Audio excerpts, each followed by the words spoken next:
Wednesday morning, of course, that means it's Picayune Wednesday around here because every Wednesday, the latest edition of the Picayune is on your doorsteps this morning, and we're talking to Daniel Clifton in our studio, the editor of the Picayune. Good morning, Daniel. Morning. Happy October. Can you believe it? It's already October. October. It's crazy. It's still about 90 degrees, but we got a cold front coming through this weekend. I know. I'm feeling it. I'm feeling fall. I'm feeling spooky already. Well, and not only that, but if you think about it, it's less than 90 days till Christmas. Oh, stop it. Now he's already counting. Oh, my gosh. You're killing me. The countdown is on.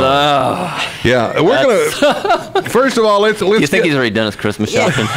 Let's get through October, and let's talk about Halloween. And, of course, there's all kinds of stuff. And the Picayune's doing something cool because y'all are doing stories about haunted houses in the area. Yeah, we're trying to track down some of the places that are haunted in the Highland Lakes and feature them at least through Halloween. You know, this is close to my heart because I always do a spooky place in Texas during the month of October. So I'm going to be following right along with all of the Picayune readers to find out where the hot spots are. So what are we starting with? A haunted house in Kingsland? Kingsland. It's the Grand Central Cafe building, and if you ever go by it, you'd never know it. But this was an iconic house in one of the most scary movies of all time, the Texas Chainsaw Massacre. Was it really? Yeah, it was filmed. The house actually was built in Round Rock, where they filmed it. And the home, when they did the film, it was dilapidated in the 70s. Pretty bad shape. But that's where they filmed Leatherface's house. And, that's right. And so they moved it. They moved the entire building to I think Kingsland. in 3 pieces to Kingsland. And now if you look at it, you'd never know it, but it's there. And it's pretty iconic. Is it really haunted? Well, we didn't know this. Jared went to do the story, and he comes back and says they think it's haunted. They hear things at night and during the thing. There's and part of the story is one of the bartenders was telling he was like the last one out, and he doesn't do that anymore because they heard noises or somebody was there and they didn't hear it. It's really funny. Yeah, I didn't mind noises unless the noise was a chainsaw. Then that's I would, right. Then I might be a little. I'd be running pretty fast. And what's weird is they moved the entire building, but I guess the ghost went with them. When I guess so. They apparently they had some sort of one of those people coming who can do the readings, not a seance, but like a psychic. That's right. And they said there was somebody there, but it's a friendly spirit, so it's not. It's not like it's moving things and throwing things, and people's heads are going in different directions. Again, no chainsaw. And it's a restaurant. Yeah, restaurant. Great restaurant. So you go in there. I wonder if anybody's ever gone in there and had a ghost wait on them. You know? So I had Bobby. Well, there's no Bobby here. That'd be freaky, wouldn't it? They showed the movie, I think, last October in the house, and so then piece by piece, I think some of the actors have come through, and lately there was one of the actor, I think Pam, stopped and had dinner. Oh my gosh! And they're trying to get all the actors that are still alive from the movie to at least come to the house. Wow! And see it. Well, that's really cool, and that's on the front page of this week's edition of the Picayune. So as you get all excited about Halloween, make sure you pick up the latest edition and read the story about the haunted house in Kingsland. Something else. And, of course, if you have ghosts around the area, we got somebody that can shoot them.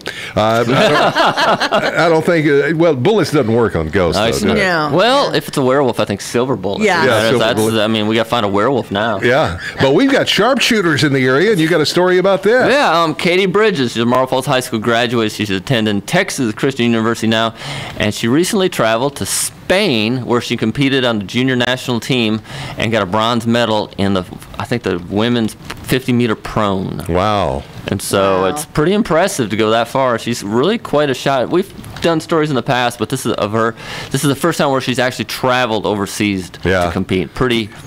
Can you imagine when she, went out on her first date and her boyfriend asked her, "Does your dad have a gun?" "No, but I do." And I'm a better shot than you, and she probably is. Wow.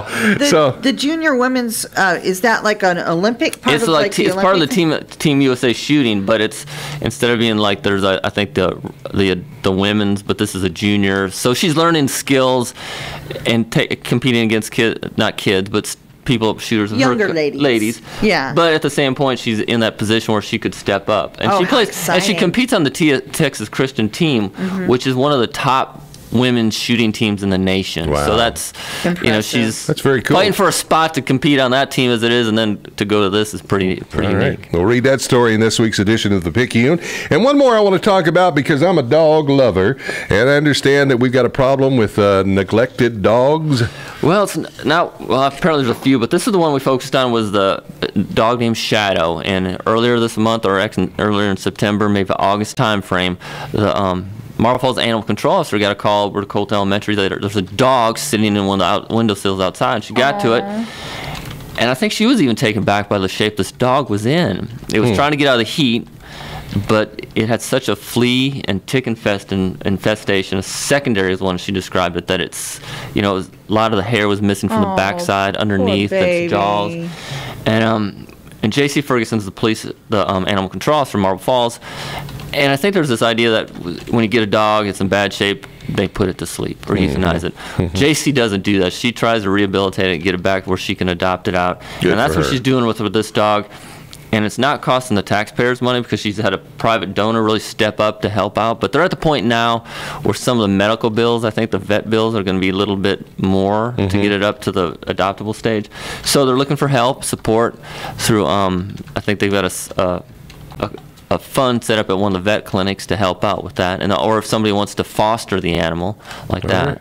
So you can read that story in this week's edition of the Picayune as well. Lots of other good stuff in there, and remember, it's always available for you on Wednesdays. If you're not getting it on your doorstep, tell them how to do that, Daniel. Well, you call up front at 830-693-7152, and one of the ghouls up front. We'll take your name and address, and we'll get you on the line. And remember, as always, the Picayune is free. Daniel Clifton, editor of the Picayune. Good to see you. We'll talk to you next week. All right.